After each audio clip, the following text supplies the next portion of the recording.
C'est un peu comme si on essayait de courir un sprint de 100 mètres tout en résolvant une thèse de maths appliquée. Ouais, c'est une super comparaison. C'est vraiment l'exploit paradoxal du jeu de société God5. Aujourd'hui, on plonge dans les rouages de cette création en se basant sur notre article, qu'on vient tout juste de publier, en toute indépendance évidemment. Bien sûr. L'idée de cette analyse, c'est de décortiquer comment la déduction logique la plus pure a pu être genre compressée dans un format aussi frénétique. Et pour bien comprendre le truc, faut d'abord s'intéresser au créateur derrière cette idée, Johann Levé. Ah oui, lui. C'est vrai que ses créations précédentes, comme Turing Machine ou Chronologique, c'est des vrais bijoux de logique. Mais ce sont des systèmes qui demandent une concentration quasi monacale. Ouais, on est très loin de l'ambiance apéro, quoi. Exactement. Et là, le grand écart est hyper impressionnant.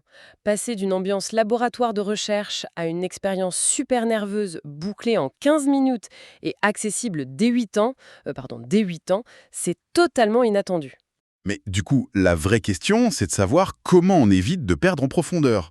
Et selon ce qu'on a vu en rédigeant notre article, le secret repose sur un croisement malin entre le mastermind et des jeux d'information asymétriques. Genre le poker indien ou le fameux Hanabi, pour ceux qui connaissent. Voilà. Concrètement, chaque participant reçoit 5 tuiles numérotées de 1 à 60, et dessus, il y a des petits fantômes un peu façon Pac-Man. C'est ça. Et la subtilité, c'est que ces tuiles sont placées face visible pour tout le monde à la table, sauf pour la personne qui les possède. Donc, l'objectif, c'est de déduire son propre code secret.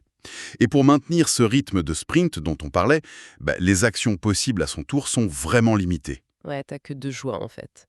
Soit on dévoile une tuile au centre de la table, ce qui donne un indice à tout le monde, soit on utilise une tuile déjà visible pour poser une question précise sur ses propres tuiles cachées. Genre demander de la classer numériquement ou de comparer le nombre de petits points dessinés dessus. Et c'est là qu'il faut s'arrêter 2 secondes, parce que la mécanique est brillante. Les fameux fantômes avec leurs points. Ouais, ils ont 1, 2 ou 3 points.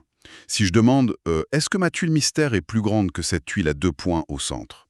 Et qu'on me répond oui, Mathématiquement, tu viens de rayer une énorme tranche de nombre sur ta petite ardoise effaçable. C'est radical. c'est ce qu'on a appelé l'effet entonnoir dans notre article. Chaque question bien ciblée tranche les possibilités. Le cerveau élimine des blocs entiers de numéros. Et ça déclenche une vraie petite décharge de dopamine à chaque étape validée, et c'est super grisant. Mais attention, la vitesse prime. Ah ça, c'est le moins qu'on puisse dire. Bah oui, il suffit de hurler God5 à tout instant si on pense avoir craqué son code.